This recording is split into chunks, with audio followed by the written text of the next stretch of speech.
A idade batia ali nos 9 anos e a paisagem na janela seria a mesma por pelo menos mais uns 20.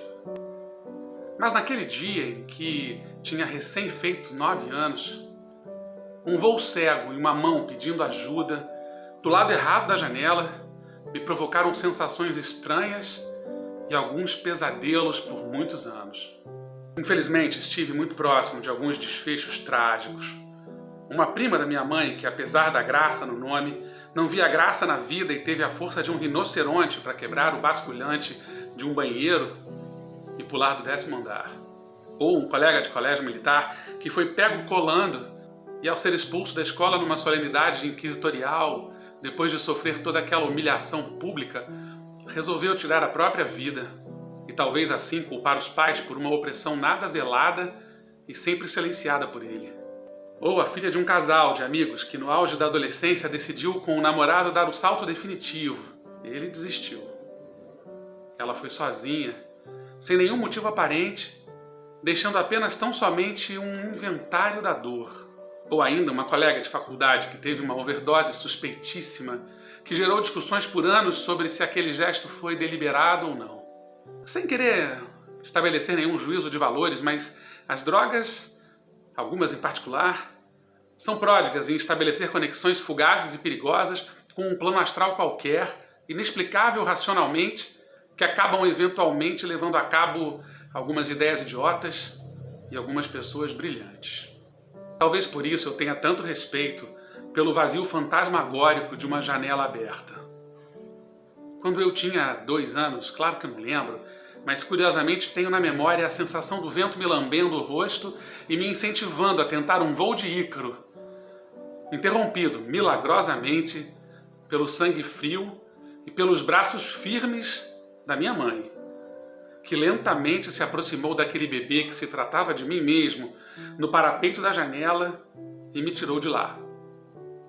Sempre tive os braços da minha mãe como o lugar mais seguro do mundo. Acho que nem uma bomba nuclear me tiraria a vida se eu estivesse envolto em seus braços. Fico pensando na interrupção pura e simples, nas histórias abortadas e impedidas a partir do momento que a coisa acontece. Sei que o sofrimento maior é o de quem fica, ou pelo menos eu suponho. Não sei o que há do outro lado, sequer sei se há um outro lado. Mas ficam por aqui perdidas tantas histórias, tantas alegrias, tantos amores, tantos sofrimentos que quando passam são motivo de mais alegria, de mais felicidade, de alívio, que é difícil de entender. É difícil de aceitar. Sei que há quem nem sequer consiga ler ou ouvir um relato sobre o abrupto fim da existência. Dói demais. Penso em todos esses e em outros tantos casos que surgem por aí todos os dias.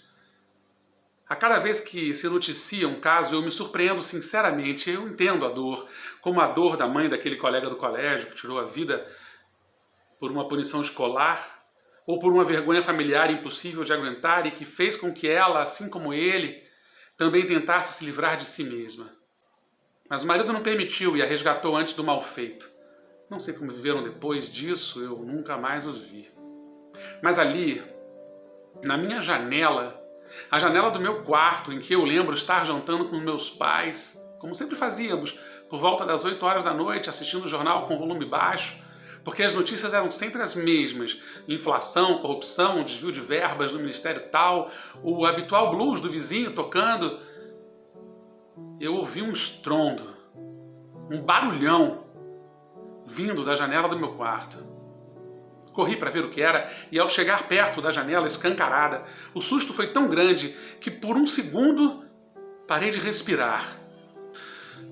Tudo que vi foi uma mão batendo com força na janela do meu quarto, arrebentando o varal que provavelmente retardou um pouco a queda e talvez tenha feito ela sair de algum transe. E tenha sido pior. Depois, um silêncio de horas, que na verdade foram só alguns segundos, seguidos de um barulho muito forte de algo que se estatelava no chão. E eu, curioso, apesar de medroso, botei a cara na janela e muito provavelmente fui o primeiro a ver o corpo estendido naquele vão entre prédios que é tão comum em Copacabana. Era noite e rapidamente as luzes da vizinhança se acenderam. A gritaria foi geral. Minutos depois, o corpo de bombeiros entrou naquele espaço e eu ficava pensando em como eles conseguiram entrar ali, pois não havia nenhuma entrada, pelo menos não que eu conhecesse. O barulho contrastava com um silêncio interior angustiante.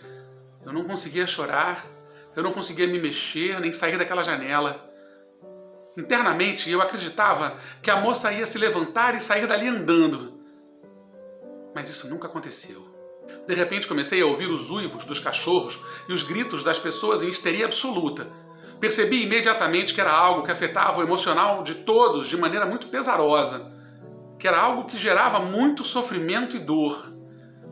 E minha mãe, enfim, apareceu ao meu lado.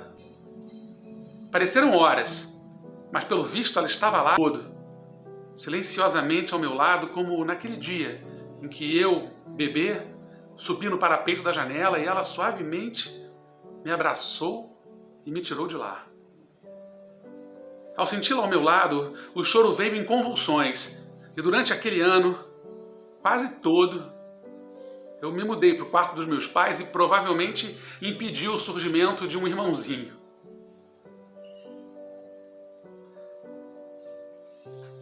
Apesar de difícil, eu acredito que a vida seja uma jornada a ser concluída. É preciso ir até o fim para ver se existe um pote de ouro no fim do arco-íris ou não. E não dá para saber isso antes de terminar toda a nossa aventura humana.